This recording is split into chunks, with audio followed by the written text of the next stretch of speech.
9 books this year. That's 2,821 pages. So in total, I finished 8 books this month. That was almost 3,000 pages, 2,885 pages.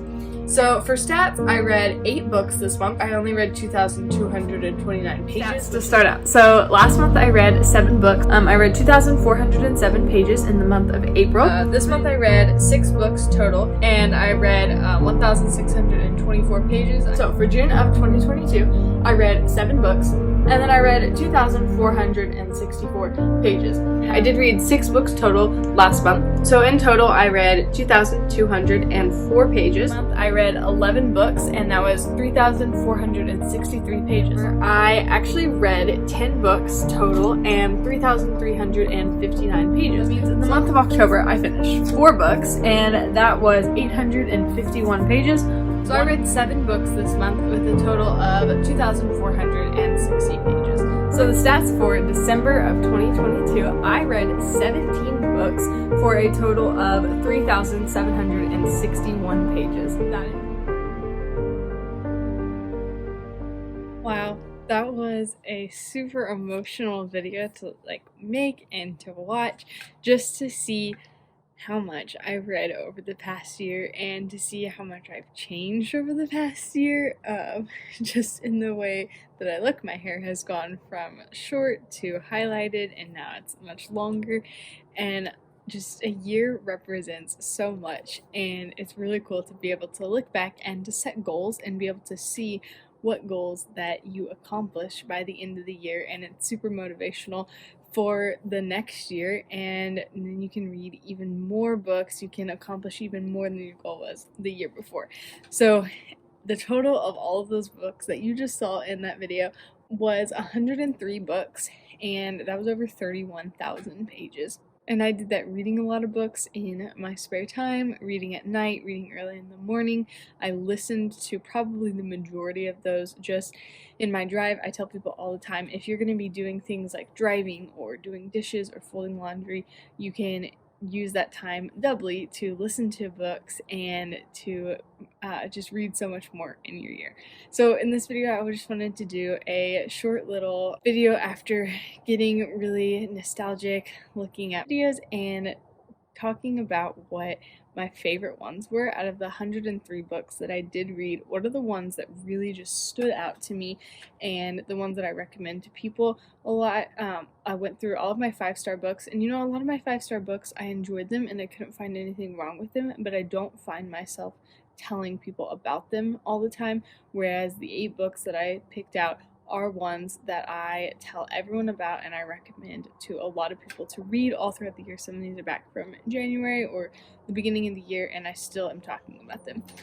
So these are in no particular order, except I will save my absolute favorite for the end. But the first one is Deeper by Dane Ortlund. I really like Dane Ortlund. I loved his book Gentle and Lowly, and I like this one because it is such a good, kind of like a primer just on how do we grow in the Christian life. He covers a lot of important bases, and I think this is just a really valuable book for any Christian to read, and I can see myself coming back to this to read it and coming back to this just to reference certain things. So if you are a Christian and have not read this, I would highly recommend reading it just to learn how to grow deeper in your knowledge and your relationship with God. And then another one of my favorites from the year, switching into the fiction realm, was Behind the Act by Abigail Clare. I just really like this one because I've read a lot of Christian fiction and none of it really stood out as that good, and I have a lot of problems with a lot of it, and this just didn't have any glaring problems that stood out, and it was very, very well written. So if you are looking for clean Christian fiction that is contemporary, I would highly recommend this book because it's just well written and it is such a surprise in our modern culture. So that is why I love this one and I tell a lot of people about it. Then another fiction one, The Fountains of Silence by Ruta Sepetys. Obviously, I have loved reading Ruta Sepetys books if you have been watching my videos. And this was the first one I listened to, I believe, and I just really loved, particularly the audiobook. Had such good accents in it, And there was just so much history packed into this that I had no idea about, and it was so interesting learning about. And the main character is from Texas, so I thought that was just really cool to see what would it be like for a Texan to go to Europe and to explore. And I just really love the way that this one was written. Other people who have read it have told me that they didn't like it as much as I did, but I don't know what it was about it. This is one that I tell people about a lot if you are looking for good, clean historical fiction. Then, another fiction book that I was pleasantly surprised by, and this was written quite recently, was The Last Bookshop in London by Madeline Martin. This is about a woman who lives in England during World War II, and she goes to work in a bookshop, and she gets to discover the magic of books and what they can do as you're reading them. Even whenever the world around you is changing so much, you can read books and learn so much. And I always refer to a quote that's in here about how fiction books really help you to be more empathetic and more gracious towards people, because you can be in the minds of other people, whereas you can't do that in real life. But if you're reading, you can see different perspectives. So I thought that was just such a good perspective, and I will definitely be picking up this one again. Then Words Unspoken by Elizabeth Musser. This was another one of the authors that I really liked this year. Elizabeth Musser, this is the first one I read of her. So I think I read this one in like 2 days. It's like 400 pages. And I just really enjoyed how she wove together all the different stories in this one, and just how there was faith in it. And it was just really neat to see everyone's different stories in different parts of the world. And she just really made it captivating throughout the whole way, and then at the end you just saw how amazing that she brought it all together, and you kind of get to see the impact that people's lives have on each other, and it makes you motivated to do more with your life and to impact people and to not be afraid to reach out to people. I did give this one 5 stars. The only problem I had with it was the whole words unspoken thing, that sometimes it seems like there's like the audible voice of God, kind of odd, but just the writing was so good, and I really did enjoy the story and do think about it and just how good her writing is. And then the last 3 are nonfiction ones. So Good and Angry was one of my first books of last year. This was Redeeming Anger, Irritation, Complaining, and Bitterness. And I really like David Pallison's perspective on this, because it wasn't just how to get rid of anger necessarily, but more why do we have anger and how can we use it righteously? How can we have righteous anger?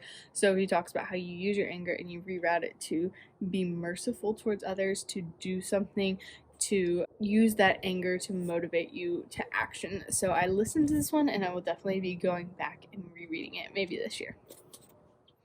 Then one that really changed my understanding of Lord of the Rings was In the House of Tom Bombadil by C.R. Wiley. This is a short book talking about who Tom Bombadil is, what is he doing there, what does he represent, and it's kind of a spoiler, so I won't tell you like what Wiley's opinion is, but I thought it was just really fascinating in changing just why Tolkien put Tom Bombadil in there and what he represents. And it's a short little book, but I feel like I should go read it again because I've already forgotten a lot in there, and it was just one of those books that's really impactful, and you remember a lot when you're talking to people about Lord of the Rings. And then last, my favorite book out of all 103 books that I read, the one that I just keep turning back to. I feel like it changed my perspective on this particular topic, but then on a lot of other things that it referenced in the book. And I've talked about this one a lot. I recommend it to people, and I can definitely say that it was my favorite book of the year, and that would be God, Technology, and the Christian Life by Tony Rinke. My only vlog I've ever done was with this book when I was going through the beginning of it, and I just loved this book. He writes in a way that makes things stand out to you, and you realize things that you've never seen before, and just the way that he brought out different text and scripture supporting his view of how technology has changed how Christians are supposed to relate to technology. And he goes back all the way to the ark being technology, different things, all the way up to smartphones, and where does our technologies end? How can we use those technologies? How is God sovereign over those technologies? So I really just enjoyed reading this book. And again, I will probably be reading this again really soon. So I think that's what really makes a 5-star book stand out, is do you want to reread it and do you recommend it to a lot of people? Which I definitely love this book, and that would be my #1 book. So if you have not read it, I highly recommend you go pick it up, and I think you will really enjoy it and really enjoy just the perspective that he gives on your life. So there are my top 8 books of 2022, and I hope you just really enjoyed seeing my reviews throughout the year. Thank you for being here, for commenting, for liking and subscribing. It really means a lot and helps my channel to grow every time you share these videos. That really benefits my channel. So if you enjoyed this video, please give it a thumbs up and comment below what your favorite books of last year was. What were your top 5, top 10, whatever you read that was really good. I would love to know, and I will see you guys back on Friday. Bye.